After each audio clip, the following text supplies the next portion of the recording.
Bonjour à tous et bienvenue donc pour cette sixième vidéo.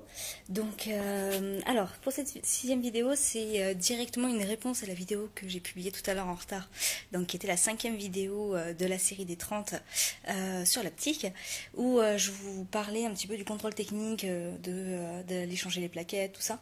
Et en fait, je me suis posé la question de savoir si tout le monde savait ce qu'étaient des plaquettes et si tout le monde connaissait les différents types de montures.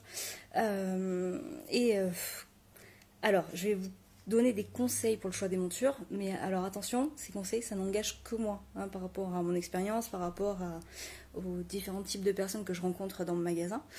Donc, alors déjà des plaquettes. Les plaquettes, elles se situent sur les montures en métal. C'est des petits bouts de caoutchouc, enfin de silicone en fait, qui sont au niveau du nez et qui vont permettre de garder la monture sur votre nez. Donc l'avantage des montures en métal, c'est que les plaquettes sont réglables. Donc quand est-ce qu'on choisit des montures en métal? Pour plein de situations différentes.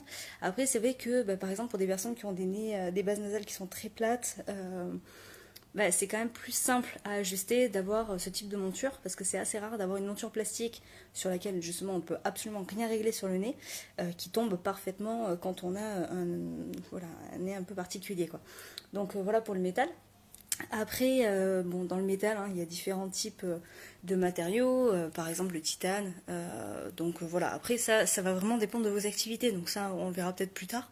Mais par exemple, voilà, si vous voulez une monture plus résistante parce que vous savez que vous allez beaucoup l'utiliser, que vous avez besoin de vraiment quelque chose de résistant, ou si vous avez besoin de quelque chose de super léger ou de quelque chose d'anallergique, si vous faites si vous faites des allergies à certains matériaux, tout ça, ça et c'est pour ça qu'il faut aussi bien le préciser à l'opticien si lui ne vous pose pas la question, parce que c'est quand même assez important. Donc les montures en acétate, les montures en plastique, bon, c'est la grande mode en ce moment, hein, c'est des montures qui sont beaucoup plus épaisses. Donc là, c'est vrai que le choix de la plastique, c'est le confort, parce qu'effectivement, on n'a pas de plaquettes, ce qui peut être un peu gênant pour pas mal de personnes. L'avantage, c'est qu'en chauffant, les opticiens ont des chaufferettes, c'est ce qui permet de chauffer les montures pour pouvoir les régler. Donc on peut courber le plastique, enfin je verrai si je peux vous montrer ça en conditions réelles, mais on peut tordre le plastique pour pouvoir les ajuster par exemple derrière les oreilles, au niveau des tempes, tout ça.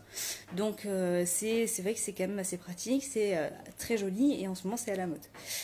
Après, au niveau des différents types de montures, donc vous avez les montures en nylor et les montures percées.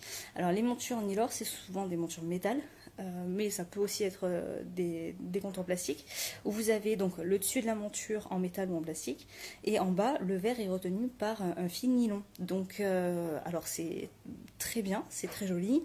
Il vaut mieux mettre un verre un peu plus résistant avec ce type de monture, surtout si vous les manipulez beaucoup. Donc, parce qu'effectivement, le verre peut se. Enfin, le verre peut s'abîmer en fait, hein, peut s'écailler un petit peu au niveau du nylor. Parce que contrairement à à un montage classique, là on fait une rainure dans le verre, donc c'est la même chose, je pense que je vous montrerai parce que ça doit être assez abstrait pour vous.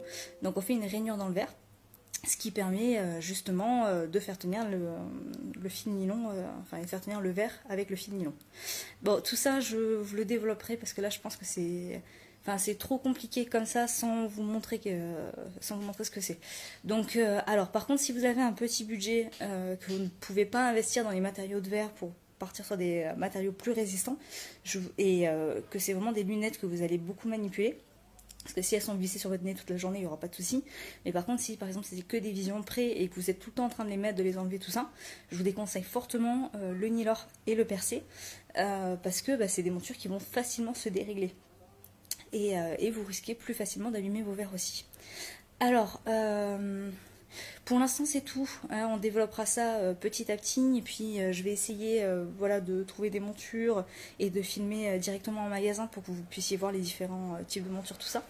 Alors par contre, juste un point important, ce qui serait sympa vraiment, c'est que vous lisiez les commentaires, parce que comme je vous dis, les conseils que je vous donne Et tous ces petits points-là, ça n'engage que moi, c'est uniquement vraiment par rapport à mon expérience. Tous les opticiens n'ont pas du tout les mêmes points de vue. Et je trouve ça super intéressant justement que d'autres personnes mettent dans les commentaires des précisions ou leur point de vue sur certaines choses. Donc voilà, c'est vraiment important, ça lance le débat. Donc lisez les commentaires et posez-nous vos questions. Bon, je suis là, mais je sais qu'il y a d'autres opticiens qui me suivent. Et qui peuvent aussi répondre à vos questions. Donc vraiment, c'est super important. Hein, voilà, on est là pour ça. Et puis nous, ça va nous donner aussi, ça va me donner des idées de sujets. Et puis, mes collègues qui regardent les vidéos peuvent aussi vous aider et vous donner des conseils et commenter. Voilà. Bah écoutez, merci pour le visionnage et à demain.